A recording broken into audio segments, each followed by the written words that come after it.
আচরণবিধি লঙ্ঘনের অভিযোগ প্রমাণ হলে সংসদ সদস্য পদ হারাতে পারেন নিক্সন চৌধুরী, হতে পারে সাজা ও জরিমানা।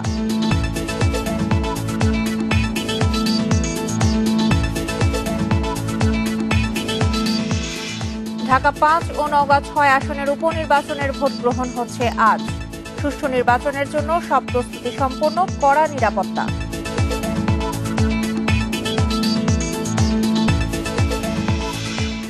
সাগররুনি, তনু ও ত্বকী হত্যা মামলার তদন্ত শেষ হয়নি এক দশকেও। আইনশৃঙ্খলা বাহিনীর অদক্ষতাকে দুষছেন বিশেষজ্ঞরা।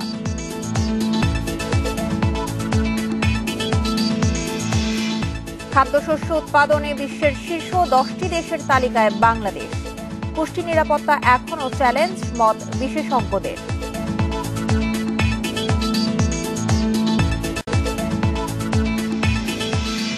এবং বাউল সম্রাট লালন সাঁইয়ের ১৩০তম তিরোধান দিবস আজ। করোনার কারণে ১৩০ বছর পর এই প্রথম হচ্ছে না স্মরণোৎসব।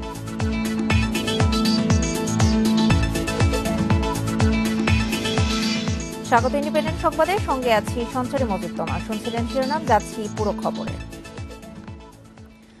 ফরিদপুর ৪ আসনের সংসদ সদস্য নিক্সন চৌধুরীর নির্বাচনী আচরণবিধি লঙ্ঘনের অভিযোগ প্রমাণ হলে সংসদ সদস্য পদ হারাতে পারেন তিনি। সেই সাথে হতে পারে সাজা ও আর্থিক দণ্ড। বিশেষজ্ঞরা বলছেন, সংসদ সদস্য হিসেবে এমন আচরণ সুষ্ঠু গণতন্ত্রের জন্য হুমকি। সিগারেট খাওয়ার জন্য আমি আসতেছি, 5 মিনিট সময় দিলাম, আমি নিজে আসতেছি, আমি তো উপজেলা ঘেরাও করবো। আমি সংসদ সদস্য নিক্সন চৌধুরীর সঙ্গে চরভদ্রাসন উপজেলা নির্বাহী কর্মকর্তার কথোপকথনের রেকর্ড এটি। দালালি করতে মানা করে না, ছাড়তে বলেন। গত 10 অক্টোবর উপজেলা পরিষদের চেয়ারম্যান পদে উপনির্বাচনের ভোট গ্রহণ চলাকালে নিজের লোককে ছাড়িয়ে নিতে জেসমিন সুলতানাকে ফোন করেন তিনি। নির্বাচন শেষে রাতে বিজয় সমাবেশে চরভদ্রাসন উপজেলা সদরের স্থানীয় আওয়ামী লীগ কার্যালয়ে হুঁশিয়ারি দেন জেলা প্রশাসককেও। প্রশাসনের মধ্যে লুকায়া থাকা ওই জেলা প্রশাসক যে রাজাকার। 15 অক্টোবর স্থানীয় প্রশাসনকে হুমকি, নির্বাচনের দায়িত্বপ্রাপ্তদের কাজে বাধা দেয়া সহ নির্বাচনী আচরণবিধি ভঙ্গের অভিযোগে প্রথমবারের মতো কোনো সংসদ সদস্যের বিরুদ্ধে মামলা করে নির্বাচন কমিশন। একদিকে যেমন আমরা এই ধরনের কিছু কিছু সংসদ সদস্যদের অধ্যত্ত আচরণ দেখি, যেটাকে ইংরেজিতে বলা হয় আনকল্ড ফর, একই সাথে আমরা যেটা দেখি প্রশাসন ও তাদের সক্রিয়তা হারিয়ে ফেলছে, তারা তাদের কাজ করতে পারছে না, এবং 2-1 যারা এটাকে প্রতিরোধ করার চেষ্টা করে বা প্রতিবাদ করার চেষ্টা করে, তাদের উপরে বিপদ ঘনিয়ে আসে। বিশেষজ্ঞরা বলছেন, বিল উত্থাপনের পর 10 বছরেও কার্যকর হয়নি সংসদ সদস্য আচরণ আইন। বাড়ছে আচরণবিধি ভঙ্গের ঘটনা। সাময়িক বহিষ্কার করতে পারে, কিন্তু দীর্ঘমেয়াদী ভাবে বহিষ্কার করতে পারে। অনেক ক্ষেত্রে আমাদের সংসদ সদস্যদের আচরণ বেসামাল পর্যায়ে পৌঁছে। তো এই ব্যাপারে ব্যবস্থা নেওয়া দরকার, এবং এই ব্যাপারে আমাদের সংবিধানের 78 অনুচ্ছেদে বলা আছে যে এ ব্যাপারে একটা আইন হওয়া দরকার। এই যে আইনের মাধ্যমে ওই সাংবিধানিক বিধানকে কার্যকারিতা দেওয়া দরকার। উনি জনগণের ভোটে নির্বাচিত, কাজে ওনার একটা কথার ধরন, কথার বলন, ওনার একটা ম্যানার সাধারণ মানুষকে প্রভাবিত করে। কাজেই মাননীয় সাংসদের বিরুদ্ধে এই ধরনের অভিযোগ আসাটাও আমি মনে করি তার জন্য ক্ষতিকর। এ ধরনের স্পর্শকাতর ঘটনায় দ্রুততম সময়ের মধ্যে বিদ্যমান আইনের বাস্তবায়ন এবং একই সঙ্গে সংসদ সদস্য আচরণ আইন কার্যকরেরও দাবি জানিয়েছেন বিশেষজ্ঞরা। Biprajit Chanda, independent news, Dhaka. ঢাকা ৫ ও নওগাঁ ৬ সংসদীয় আসনের উপনির্বাচনে ভোট আজ। ইভিএমে সকাল ৯টা থেকে একটানা ভোট গ্রহণ বিকেল ৫টা পর্যন্ত চলবে। ঢাকা ৫-এ ৬ জন এবং নওগাঁ ৬ আসনে প্রতিদ্বন্দ্বিতা করছেন ৩ প্রার্থী। রিটার্নিং কর্মকর্তারা জানান, সুষ্ঠু নির্বাচনের সব প্রস্তুতি সম্পন্ন হয়েছে। ঢাকা ৫ ও নওগাঁ ৬ আসনে উপনির্বাচনে ভোট গ্রহণের সব প্রস্তুতি এরই মধ্যে শেষ করেছে নির্বাচন কমিশন। ঢাকা ৫-এর নির্বাচনের জন্য দনিয়া স্কুল অ্যান্ড কলেজ কেন্দ্র থেকে নির্বাচনী সরঞ্জাম পাঠানো হয়েছে সব কেন্দ্রে। মোতায়েন হয়েছে আইন শৃঙ্খলা বাহিনী। ভোট নির্বিঘ্ন করতে সব কেন্দ্রেই থাকছে বাড়তি ইভিএম। নেওয়া হয়েছে করোনা সুরক্ষা ব্যবস্থাও। ঢাকা ৫ আসনে ভোট কেন্দ্র ১৮৭টি, ভোটার ৪,৭১,১২৯ জন। প্রতিদ্বন্দ্বিতা করছেন আওয়ামী লীগের কাজী মনিরুল ইসলাম ও বিএনপির সালাহউদ্দিন আহমেদ সহ ৬ জন। প্রতিটি কেন্দ্রে ইভিএম সহ নির্বাচনী মালামাল ইতিমধ্যে পৌঁছানো শুরু হয়ে গেছে।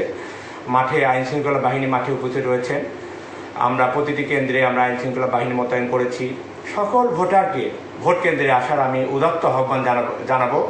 ভোটাররা ভোট কেন্দ্রে আসবেন, তার পছন্দের প্রার্থীকে ভোট দিয়ে নির্বিঘ্নে বাসায় ফিরে যাবেন, সেই লক্ষ্যে আমরা নিরাপত্তা ব্যবস্থা সাজিয়েছি। এদিকে নওগাঁ ৬ আসনের ১০৪টি ভোট কেন্দ্র ইতিমধ্যে পৌঁছে গেছে নির্বাচনী সরঞ্জাম। কেন্দ্রে মোতায়েন হয়েছে আইন শৃঙ্খলা বাহিনীর সদস্য। সংসদীয় আসনটিতে ভোটার ৩,৬,৭২৫ জন। নৌকা প্রতীকে লড়ছেন আনোয়ার হোসেন ও ধানের শীষে রেজাউল ইসলাম। এছাড়াও লড়ছেন এনপিপির প্রার্থী খন্দকার ইন্তেখাব আলম। আমাদের ইভিএম সহ অন্যান্য যেগুলো মালামাল ছিল আমরা ভোট কেন্দ্র ভিত্তিক প্রিজাইডিং অফিসারের মাধ্যমে আমরা কেন্দ্রে পাঠিয়ে দিয়েছি।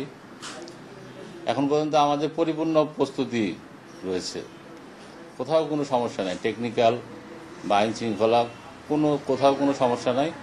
দুটি আসনে সব কেন্দ্রে ইভিএমে ভোট গ্রহণ, তাই দ্রুত ফল পাওয়ার আশা নির্বাচন কমিশনের। Khaled Raihan, independent news, Dhaka. Australia কানাডার পর এবার যুক্তরাজ্যে স্বাস্থ্য অধিদপ্তরের আফজাল দম্পতির বাড়ির ছবি ও তথ্য পেল ইন্ডিপেন্ডেন্ট টেলিভিশন। বাড়িটি আফজালের স্ত্রী রুবিনার নামে। পলাতক রুবিনার এখনও খোঁজ পাওয়া যায়নি। দুর্নীতি দমন কমিশন বলছে আফজাল দম্পতির সব অবৈধ সম্পদ জব্দে তৎপর তারা।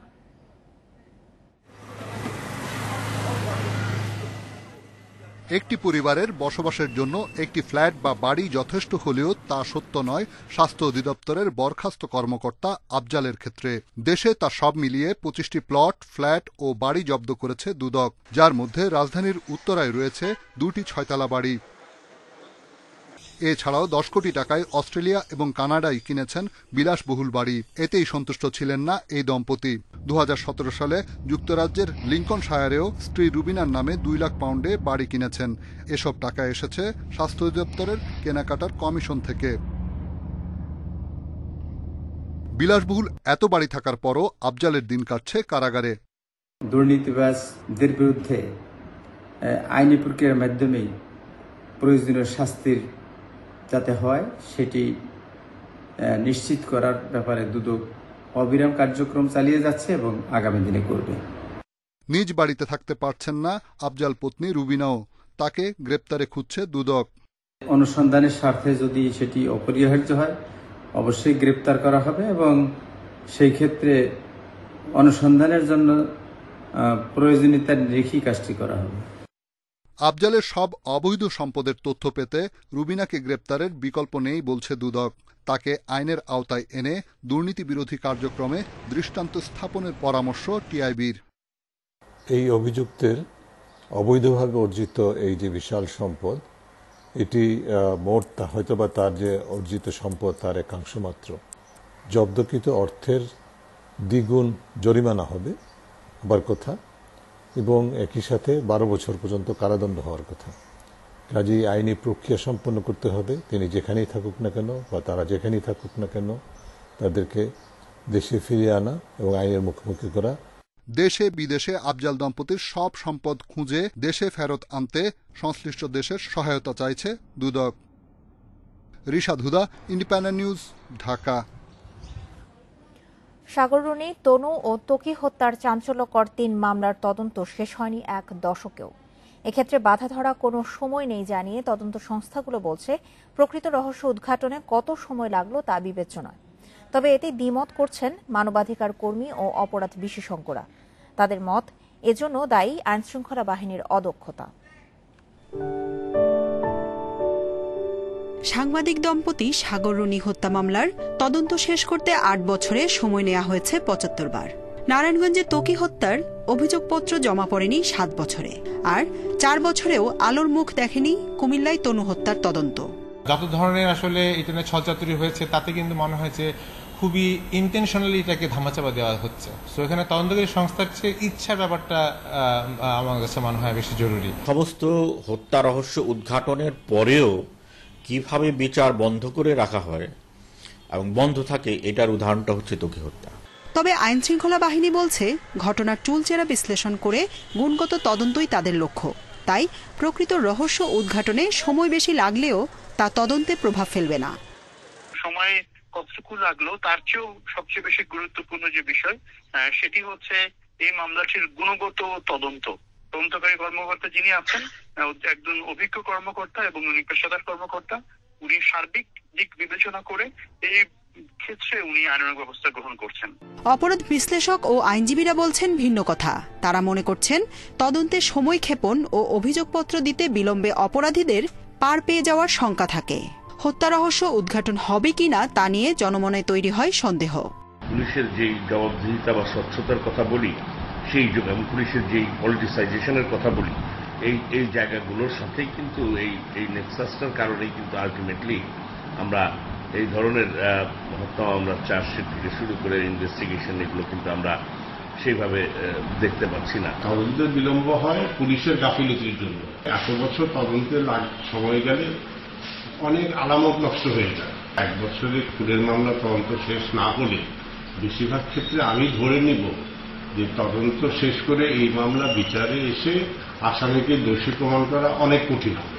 তদন্ত বিলম্বিত হলে বিচারিক প্রক্রিয়ায় এর নেতিবাচক প্রভাব পড়ে বলেও মনে করেন তারা। এদিকে শুধু গত বছরই সারা দেশে জানুয়ারি থেকে ডিসেম্বর পর্যন্ত ৩,৬৫৩টি হত্যাকাণ্ড হয়েছে। জান্নাতুল ফেরদাউস তানভি, ইন্ডিপেন্ডেন্ট নিউজ, ঢাকা। স্বাধীনতার পর দেশের প্রধান খাদ্যশস্যগুলোর উৎপাদন বেড়েছে ৩ থেকে ৫ গুণ। ধান, আলু, সবজি সহ বিভিন্ন খাদ্যশস্য উৎপাদনে বিশ্বের শীর্ষ 10টি দেশের তালিকায় বাংলাদেশ। কিন্তু খাদ্য উৎপাদন বাড়লেও এখনও চ্যালেঞ্জ পুষ্টি নিরাপত্তায়। বিশেষজ্ঞরা বলছেন টেকসই উন্নয়ন লক্ষ্য অর্জনে গুরুত্ব দিতে হবে সঠিক পুষ্টি নিরাপত্তায়। 1972 সালে দেশে খাদ্যশস্যের উৎপাদন ছিল 1,10 লাখ টন। কয়েক গুণ বেড়ে তা এখন 4,53 লাখ টন। ধান ও সবজি উৎপাদনে বিশ্বে বাংলাদেশের অবস্থান এখন তৃতীয় এবং মিঠা পানির মাছ উৎপাদনে প্রথম। দানাদার খাদ্যে দেশ আজ স্বয়ংসম্পূর্ণ। দেশের মানুষের এখন 3 বেলা খাবারের যোগান হলেও দুশ্চিন্তা পুষ্টিমান নিয়ে। জাতিসংঘের খাদ্য কৃষি সংস্থার তথ্য বলছে দেশের মোট খাদ্য শক্তির 80% আসে ভাত, ডাল ও গমের মতো দানাদার খাদ্য থেকে। অন্যদিকে উন্নত ও উন্নয়নশীল দেশের মানুষের প্রতিদিনের খাবারের বেশিরভাগ থাকে মাছ, মাংস, ডিম ও দুধের মতো পুষ্টিকর খাবার। প্রাপ্তবয়স্ক মানুষের দিনে 200 গ্রাম সবজি খাওয়ার কথা থাকলেও দেশে তা 138 গ্রাম। কার্বোহাইড্রেট আমরা গ্রহণ করতেছি, কিন্তু আমাদের যে পুষ্টির যে উপাদানগুলা আমরা শাকসবজি, ফলমূল পরিমিত পরিমাণ না খাওয়াতে আমাদের এই ঘাটতিটা প্রকট। এবং এর ফলে হয় যেটা দেখা যায় যে আমাদের সবারই যে রোগ প্রতিরোধ ক্ষমতাটা আসলে সেভাবে গড়ে ওঠে না। পুষ্টি নিরাপত্তা নিশ্চিতই বড় চ্যালেঞ্জ উল্লেখ করে খাদ্য উৎপাদনের পরিকল্পনায় পুষ্টিকর কৃষি পণ্যের গুরুত্ব দেওয়ার কথা জানান কৃষিমন্ত্রী। মূল আমাদের চ্যালেঞ্জ হলো পুষ্টিতে বাংলাদেশকে স্বয়ংসম্পূর্ণ হতে হবে। আর একটা হলো যে এই কৃষিকে আমরা বাণিজ্যিকীকরণ করব। কৃষি করে যেন কৃষকরা তাদের আয় বৃদ্ধি করতে পারে এবং জীবনযাত্রার মান বৃদ্ধি করবে। এই লক্ষ্য নিয়েই বর্তমানে আমরা কাজ করছি, কৃষিকে আধুনিকীকরণ এবং বাণিজ্যিকীকরণ। খাদ্য নিরাপত্তার জন্য উৎপাদনের পাশাপাশি সুষম বন্টন নিশ্চিত জরুরি বলে মত বিশেষজ্ঞদের। Shahid Ahmed, independent news, Dhaka. Corona সংকটে দেশে যেন খাদ্যাভাব দেখা না দেয় সেই লক্ষ্যে কৃষি খাতে 5,000 কোটি টাকা প্রণোদনা দেওয়া হয়েছে জানিয়েছেন প্রধানমন্ত্রী শেখ হাসিনা। বর্তমানে 2 কোটিরও বেশি কৃষককে উপকরণ সহায়তা দেওয়া হচ্ছে জানিয়ে কৃষি জমির সর্বোচ্চ ব্যবহারের উপর গুরুত্ব দেন প্রধানমন্ত্রী। সকালে বিশ্ব খাদ্য দিবস উপলক্ষে সোনারগাঁও হোটেলে আয়োজিত আন্তর্জাতিক এক সেমিনারে ভিডিও কনফারেন্সের মাধ্যমে যোগ দিয়ে একথা জানান তিনি। গেল কয়েক বছরে কৃষিতে স্বয়ংসম্পূর্ণতা অর্জন করেছে বাংলাদেশ। দেশের চাহিদা পূরণের পর রপ্তানি হচ্ছে বেশ কিছু পণ্য। উন্নত বিশ্বের মতো দেশের কৃষিতেও লেগেছে আধুনিক যন্ত্রপাতির ছোঁয়া। খাদ্য নিরাপত্তার পাশাপাশি পুষ্টি নিশ্চিতেও কাজ করছে সরকার। একই সঙ্গে কৃষি উৎপাদন বাড়াতে ডিজিটাল প্রযুক্তির ব্যবহার বাড়ানোর উপর গুরুত্ব দেওয়া হয়েছে। সকালে রাজধানীর একটি হোটেলে বিশ্ব খাদ্য দিবস উপলক্ষে আন্তর্জাতিক সেমিনারে ভার্চুয়ালি যোগ দিয়ে প্রধানমন্ত্রী এসব কথা বলেন। তিনি জানান, দেশের 17 কোটি মানুষের খাদ্য নিরাপত্তা নিশ্চিতে বঙ্গবন্ধুর দেখানো পথেই চলছে বর্তমান আওয়ামী লীগ সরকার। লবণাক্ত সহিষ্ণু, খরা সহিষ্ণু এবং জলমগ্নতা সহিষ্ণু ধান উৎপাদন, এ ব্যাপারে আমাদের যারা কৃষি বিজ্ঞানী তারা যথেষ্ট সাফল্য অর্জন করেছে। 551টি প্রযুক্তি উদ্ভাবন করা হয়েছে এবং ডিজিটাল পদ্ধতির মাধ্যমেই কিন্তু আমাদের কৃষকরা সব রকম সুবিধা পাচ্ছে। করোনাকালীন দুর্ভিক্ষ এড়াতে সবার জন্য খাদ্য নিশ্চিত করতে এরই মধ্যে 5,000 কোটি টাকা প্রণোদনা দেওয়া হয়েছে, জানান প্রধানমন্ত্রী। প্রায় 2 কোটি 10 লাখ কৃষককে কৃষি উপকরণ সহায়তা কার্ড দেওয়ার কথা জানান শেখ হাসিনা। করোনা ভাইরাসের কারণে যখন সমগ্র বিশ্ব স্থবির, তখন একটা দুর্ভিক্ষের সম্ভাবনা দেখা দিতে পারে, কিন্তু বাংলাদেশে যেন তার প্রভাব না হয়, আর বাংলাদেশে যেন আমাদের দেশের মানুষ এ ব্যাপারে কোনো রকম কষ্ট ভোগ না করে, সেদিকে লক্ষ্য রেখেই আমরা বিভিন্ন প্রণোদনা দিয়ে যাচ্ছি। এই প্রণোদনা প্যাকেজ আমরা যে ঘোষণা দিয়েছি, তার মধ্যে আমাদের কৃষকরাই সবচেয়ে বেশি সুবিধা আমরা তাদেরকে দিয়ে যাচ্ছি। প্রধানমন্ত্রী শেখ হাসিনা বলেন, দেশের একটি মানুষও যেন ক্ষুধার্ত না থাকে সে লক্ষ্যে সরকার অবিরাম কাজ করছে। হত দরিদ্র যারা, আমরা তাদের মাঝে বিনা পয়সায় খাবার দিয়ে যাচ্ছি এবং এটা আমরা অব্যাহত রাখবো সবসময়। বনি ইবনে কামাল, ইন্ডিপেন্ডেন্ট নিউজ, ঢাকা। মিরপুরে কিশোর শুভ হত্যা মামলার এজাহারভুক্ত একজন আর অভিযুক্ত আরও এক আসামির বক্তব্যের পর চাঞ্চল্যকর এই হত্যার তদন্ত নতুন মোড় নিয়েছে। ওই দুই যুবক শুভ হত্যাকাণ্ডে এলাকার কিশোর গ্যাং অতুল বাহিনীর সম্পৃক্ততার কথা প্রকাশ করে, যাদের নাম মামলার এজাহারে ছিল না। এখন নিহত শুভর মা মরিয়ম বেগমের অভিযোগের আঙুলও অতুল বাহিনীর দিকে, অথচ পুলিশ বিষয়টি এড়িয়ে যেতে চাইছে বলে অভিযোগ তার। মিরপুরের লালকুঠিতে গত 15 সেপ্টেম্বর কিশোর গ্যাংয়ের হামলার শিকার হন শুভ। মারা যান 9 দিন পর। দারুস সালাম থানায় 6 জন অজ্ঞাত সহ 12 জনের বিরুদ্ধে মামলা করেন শুভর মা মরিয়ম বেগম। হত্যায় জড়িত রিয়াজ ও ইমরানকে পুলিশে ধরিয়ে দিয়েছে এলাকাবাসী। এ সময় তাদের থেকে জানা যায় হত্যায় জড়িত ছিল অতুল, কাউসার ও প্রদীপ। রাকিব কারে জিজ্ঞাসা? অতুল ভাই জিজ্ঞাসা। কি জিজ্ঞাসা? যে ভাই কি করবে এখন? পরে বড় ভাই এটা কি মারার পরে? না না, গ্যাঞ্জাম না না, গ্যাঞ্জামের আগে, গ্যাঞ্জামের পরে আর কি। যখন শুভ ভাই যখন অসুস্থ হয়েছে, মেডিকেলে যখন নিয়ে যায় তখন ওদিকে ছিল অতুল ভাই, কাউসার ভাই, প্রদীপ ভাই আর হৃদয় ভাই। ঠিক আছে, ওরা অন্য সাইডে গেছে, গিয়া পরে ফোন দিছে।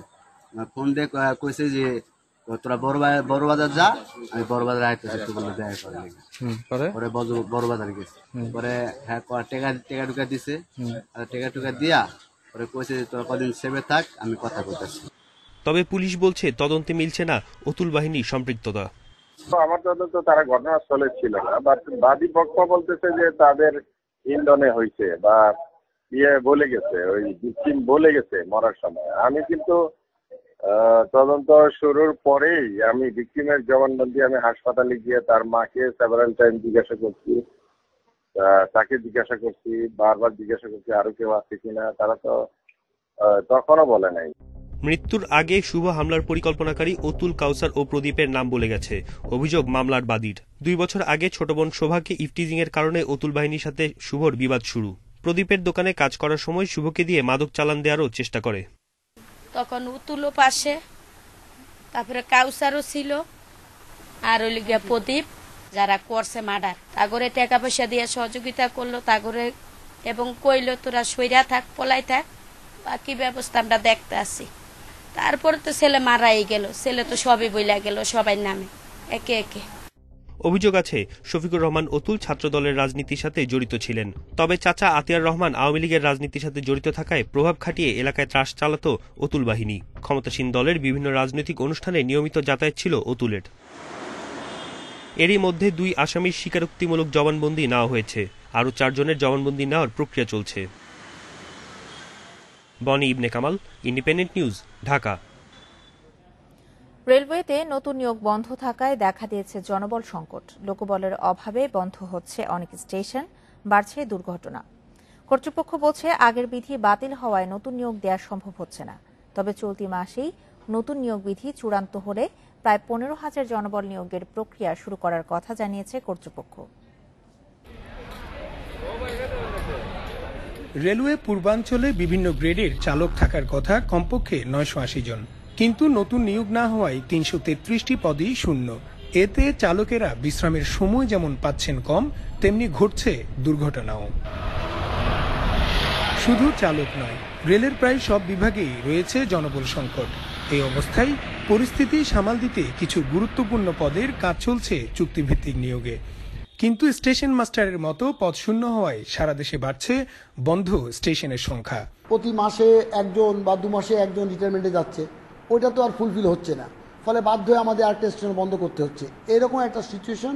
আর আমাদের এখন বর্তমানে নিয়োগ কার্যক্রম পুরোটাই বন্ধ আছে এবং মাস্টারদের ও বিভিন্ন ক্যাটাগরি থেকে যে স্টেশন মাস্টার নেব অথবা প্রমোশন দেব কোনোটাই হচ্ছে না। রেল কর্তৃপক্ষ বলছে গেল বছর 1985 সালের বিধি বাতিল হওয়ায় স্থগিত রয়েছে সব ধরনের নিয়োগ। তবে চলতি মাসেই নতুন বিধি চূড়ান্ত করে শুরু হবে নিয়োগ প্রক্রিয়া। রেলওয়ে যে কর্মকর্তা কর্মচারী আমাদের নিয়োগ বিধি সেটি বাতিল হওয়ার কারণে আমরা নিয়োগ দিতে পারছিলাম না। সেটি ইতিমধ্যেই আপনার প্রবলেম সলভ হয়েছে। আমার নতুন নীতিমালা আমরা ইতিমধ্যেই বিধিমালা, যেটা নিয়োগ বিধিমালা, এটা আমরা আশা করছি যে আমরা এই মাসের মধ্যে গ্যাজেট আকারে সেটা প্রকাশ করতে পারবো। একসময় রেলে প্রায় 40,000 জনবল থাকলেও বর্তমানে কাজ করছেন 25,000-এরও কম। Iftekhar Faisal, independent news, Chittagong.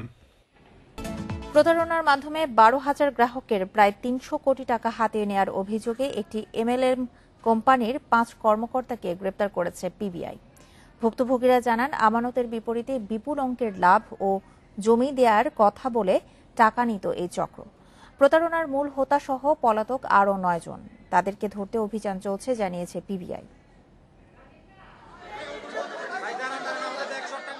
নারায়ণগঞ্জের কাঞ্চন ব্রিজ এলাকায় বৃহস্পতিবার এক অভিযানে মেগা স্যাটেলাইট সিটি লিমিটেডের এই 5 জনকে গ্রেপ্তার করে police bureau of investigation PBI. MLM company mega satellite সিটির পরিচালক সহ 5 জন গ্রেপ্তার হয়েছে। এমন সংবাদ পেয়ে ভুক্তভোগী গ্রাহকেরা ভিড় করেন বনশ্রীর পিবিআই অফিসের সামনে।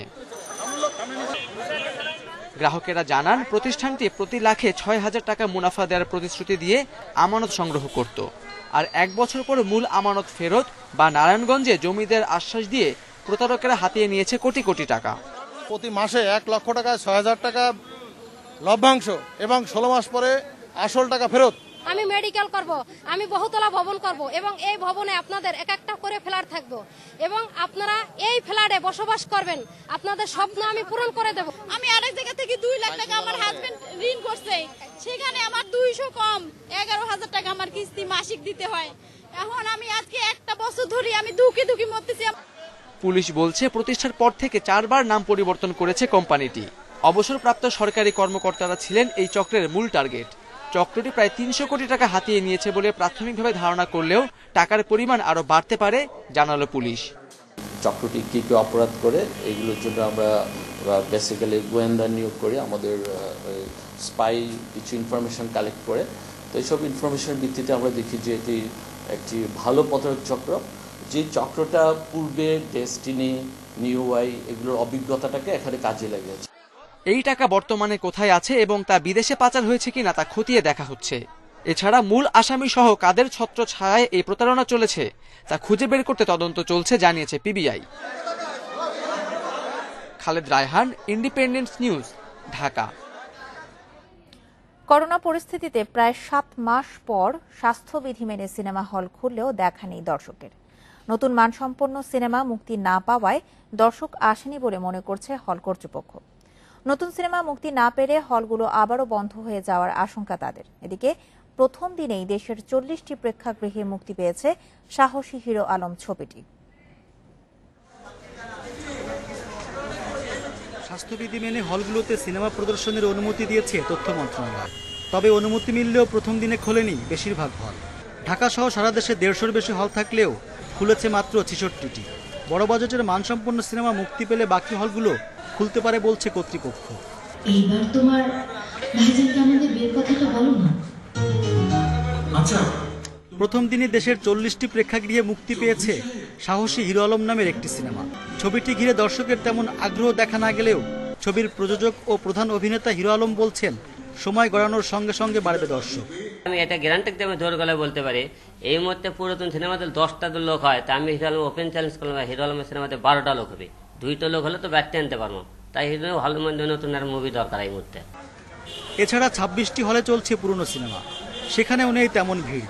হল কর্তৃপক্ষ বলছে, দর্শক ফেরাতে যত দ্রুত সম্ভব মানসম্পন্ন সিনেমা মুক্তি দিতে হবে। ভালো ছবি আপনারা রিলিজ দেন, আমরা হল মালিকেরা পরিবেশ পরিস্থিতি উন্নত করি, বিনোদনের সুন্দর ক্ষেত্র সৃষ্টি করি, দর্শক আসুক, প্রাণ খুলে দর্শক আনন্দ উপভোগ করুক, দেখুক, এটা হলো আমাদের প্রত্যাশা। দেশে করোনা পরিস্থিতি শুরুর আগে বেশ কিছু নতুন ছবি মুক্তির তালিকায় ছিল, কয়েকটি ছবি প্রদর্শনের তারিখও ঠিক হয়েছিল, কিন্তু এবার সিনেমা হল খুললেও সেই ছবিগুলো কখন মুক্তি পাবে তা নিয়ে দেখা দিয়েছে অনিশ্চয়তা। Rezwan Siddiqui, independent news, Dhaka. দেশে করোনায় আরও 15 জনের মৃত্যু হয়েছে। এ নিয়ে মোট মৃতের সংখ্যা বেড়ে দাঁড়ালো 5,623 জনে। শুক্রবার করোনা ভাইরাস নিয়ে স্বাস্থ্য অধিদপ্তরের বিজ্ঞপ্তিতে আরও জানানো হয়, নতুন 13,577টি নমুনা পরীক্ষায় করোনা শনাক্ত হয়েছে 1,527 জনের। 24 ঘণ্টায় নমুনা পরীক্ষার বিপরীতে রোগী শনাক্তের হার 11.25%। দেশে এ পর্যন্ত মোট করোনা রোগী শনাক্ত হয়েছেন 3,86,086 জন। এদিকে একদিনে সুস্থ হয়েছেন 1,509 জন। এ নিয়ে দেশে মোট সুস্থ হলেন 3,738 জন। রোগী শনাক্তের বিবেচনায় মৃত্যুর হার 1.46%।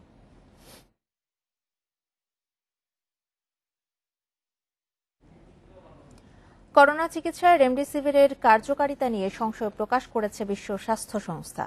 এমনকি কোভিড আক্রান্তদের দ্রুত সুস্থতার ক্ষেত্রেও এই ওষুধ কার্যকর এমন প্রমাণ মেলেনি বলে জানিয়েছে সংস্থাটি। এদিকে মেডিকেল জার্নাল ল্যান্সেটে প্রকাশিত নিবন্ধে চীনের রাষ্ট্রীয় মালিকানাধীন সিনোফার্মের করোনা ভ্যাকসিন নিরাপদ বলা হয়েছে। 10 মাস পরও নিয়ন্ত্রণের বাইরে করোনা মহামারী। বিশ্বের বিভিন্ন দেশ প্রতিষেধক আবিষ্কারের চেষ্টা করলেও এখনও তা আশাব্যঞ্জক নয়। এমন পরিস্থিতিতে বিকল্প উপায় খুঁজছে অনেক দেশ। সেই প্রচেষ্টার শুরুতেই নাম আসে রেমডেসিভিরের। করোনা আক্রান্ত মার্কিন প্রেসিডেন্ট ডোনাল্ড ট্রাম্পও নিয়েছেন এই ওষুধ। তবে বৃহস্পতিবার এই ওষুধের কার্যকারিতা নিয়ে প্রশ্ন তুলেছে বিশ্ব স্বাস্থ্য সংস্থা। নতুন তথ্য প্রমাণের ভিত্তিতে তাদের দাবি, কোভিড আক্রান্তদের দ্রুত সুস্থতার ক্ষেত্রে এটি কার্যকর এমন প্রমাণ মেলেনি। এমনকি করোনায় প্রাণহানি রক্ষায় রেমডেসিভিরের কার্যকারিতা নিয়েও সংশয় তাদের। হাইড্রক্সিক্লোরোকুইনের ক্ষেত্রেও একই তথ্য দিয়েছে সংস্থাটি। আগামী মাসে করোনা ভ্যাকসিনের চূড়ান্ত পরীক্ষার ফল মূল্যায়ন করতে যাচ্ছে মার্কিন ওষুধ প্রস্তুতকারক প্রতিষ্ঠান মডার্না। আগামী সপ্তাহে শেষ হচ্ছে চূড়ান্ত ধাপের পরীক্ষা। তবে 3 নভেম্বরের নির্বাচনের আগে এ টিকা বাজারে আসার বিষয়ে নিশ্চিত তথ্য মেলেনি। গত 27 জুলাই তৃতীয় ধাপের পরীক্ষা শুরু করে মডার্না। এদিকে করোনা ভ্যাকসিন আবিষ্কারে আশার বাণী শোনাচ্ছে চীনের রাষ্ট্রীয় মালিকানাধীন ওষুধ প্রস্তুতকারক প্রতিষ্ঠান সিনোফার্ম। তাদের করোনা ভ্যাকসিন বিবিআইবিপি কোরভি নিরাপদ বলছে মেডিকেল জার্নাল ল্যান্সেট। 6 শতাধিক স্বেচ্ছাসেবী সবার শরীরে ইমিউন সিস্টেম তৈরি হয়েছে, মেলেনি কোনো পার্শ্ব প্রতিক্রিয়া। তবে করোনা মোকাবিলায় এটি কতটা কার্যকর সে বিষয়ে সঠিক তথ্য মেলেনি। নুসরাত সেরিন, ইন্ডিপেন্ডেন্ট। পারিশ্রমিক ইস্যুতে ক্লাব ফুটবলারদের সমঝোতা হলেও আর্থিক সংকটে ছোট ক্লাবগুলো। বিদেশি খেলোয়াড়দের দেশে আনার বিষয়ে বাফুফের সহযোগিতা চান ক্লাব কর্তারা। পাশাপাশি ফিফার কোভিড ফান্ডের টাকা ক্লাবগুলোর মাঝে বন্টনের দাবি তাদের। একের পর এক আলোচনা প্রতিশ্রুতির পরও পারিশ্রমিক ইস্যুতে কোনোভাবেই এক হতে পারছে না ফুটবলার ক্লাব। বাফুফের আশ্বাসেও নিজ নিজ স্বার্থে অটল দুপক্ষই। অবশেষে নতুন মৌসুমে খেলোয়াড়দের 35% পারিশ্রমিক দেওয়ার সমঝোতা হয়েছে। তবে বাফুফের এই সিদ্ধান্তে খুশি নয় ছোট ক্লাবগুলো। শুধু পারিশ্রমিক ইস্যু নয়, দলবদল নিয়েও রয়েছে শঙ্কা। পুরনো দল নিয়ে নতুন মৌসুম শুরু করলেও সমঝোতায় হতে পারে পরিবর্তন। এমন অবস্থায় যেই খেলোয়াড়দের পারিশ্রমিক কম, তাদের নিয়ে তৈরি হয়েছে অনিশ্চয়তা। সমাধান আসেনি কম পারিশ্রমিকে খেলা খেলোয়াড়দের নিয়েও। এখানে 25% বা 60% হিসাব হয় না। আমার টিমের প্লেয়ারের ভাই কন্ট্রাক্টই হলো 10 লাখ টাকা হাইয়েস্ট, 10 লাখ থেকে 15 লাখ টাকা। সেখানে আমি এদেরকে 35% বললে কয় টাকা আসে আপনি নিজেই হিসাব করেন না। 40% দিলে কয় টাকা আসে?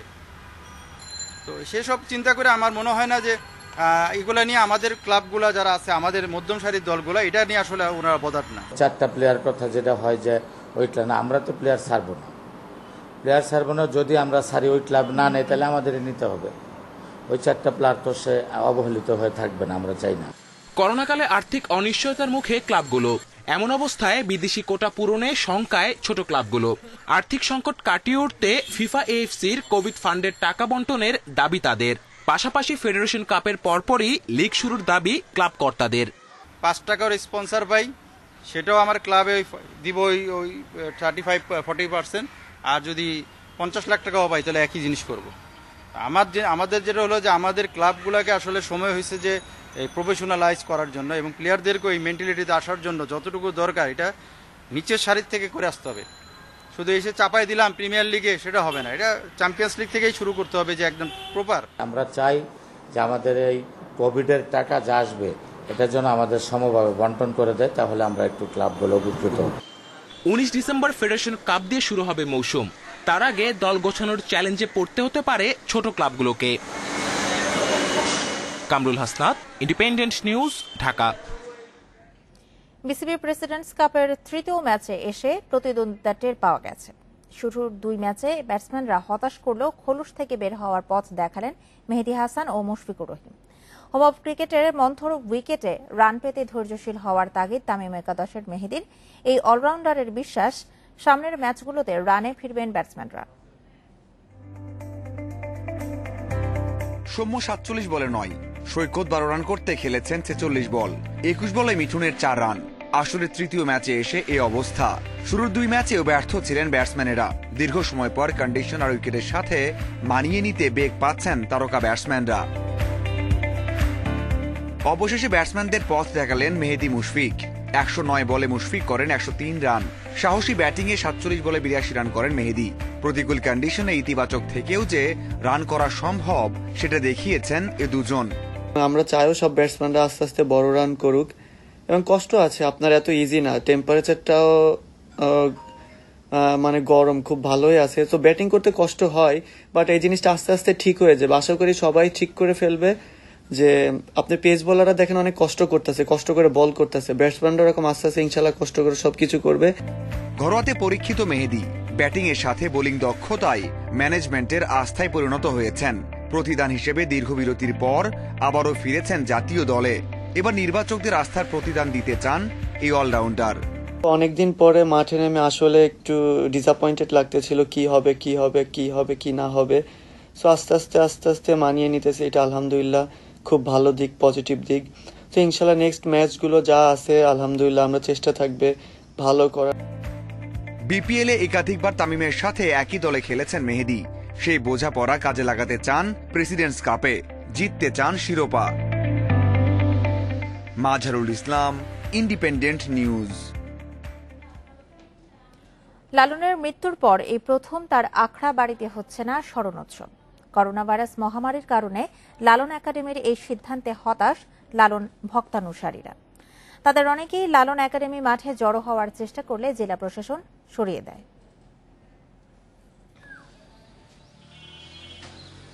পয়লা কার্তিক লালনের 130তম তিরোধান দিবস।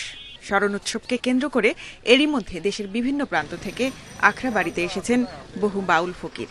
তবে আখড়া বাড়িতে ঢুকতে না পারায় কালী নদীর তীরে লালন একাডেমির মাঠে জড়ো হন তারা।